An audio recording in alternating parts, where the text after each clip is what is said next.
not meet with a better. But I have always observed, that they who are good-natured when children, are good-natured when they grow up, and he was always the sweetest-tempered, most generous-hearted boy in the world. Elizabeth almost stared at her. "Can this be Mr. Darcy?" thought she. "His father was an excellent man," said Mrs. Gardiner.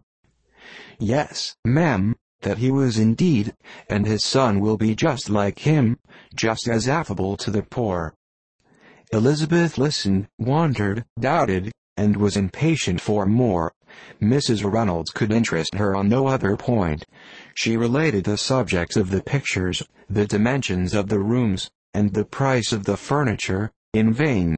Mr. Gardiner, highly amused by the kind of family prejudice to which he attributed her excessive commendation of her master, soon led again to the subject, and she dwelt with energy on his many merits as they proceeded together up the great staircase.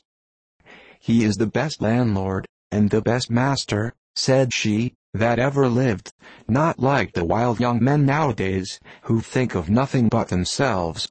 There is not one of his tenants or servants but will give him a good name.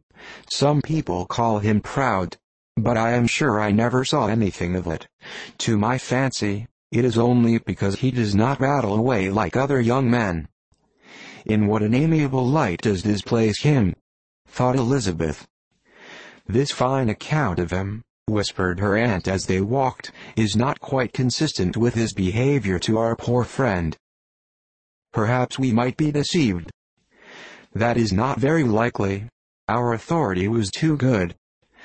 On reaching the spacious lobby above, they were shown into a very pretty sitting-room, lately fitted up with greater elegance and lightness than the apartments below, and were informed that it was but just done to give pleasure to Miss Darcy, who had taken a liking to the room when last at Pemberley. "He is certainly a good brother," said Elizabeth, as she walked towards one of the windows.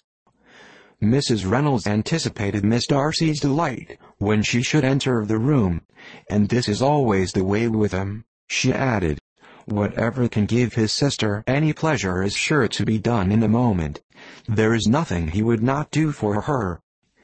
The picture gallery, and 2 or 3 of the principal bedrooms, were all that remained to be shown.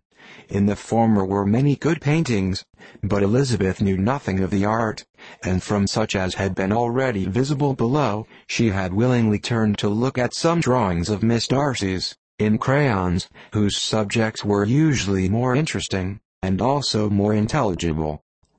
In the gallery there were many family portraits, but they could have little to fix the attention of a stranger.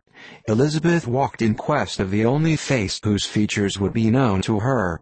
At last it arrested her, and she beheld a striking resemblance to Mr. Darcy, with such a smile over the face as she remembered to have sometimes seen when he looked at her. She stood several minutes before the picture, in earnest contemplation, and returned to it again before they quitted the gallery. Mrs. Reynolds informed them that it had been taken in his father's lifetime. There was certainly at this moment, in Elizabeth's mind, a more gentle sensation towards the original than she had ever felt at the height of their acquaintance. The commendation bestowed on him by Mrs. Reynolds was of no trifling nature. What praise is more valuable than the praise of an intelligent servant? As a brother, a landlord, a master, she considered how many people's happiness were in his guardianship. How much of pleasure or pain was it in his power to bestow? How much of good or evil must be done by him? Every idea that had been brought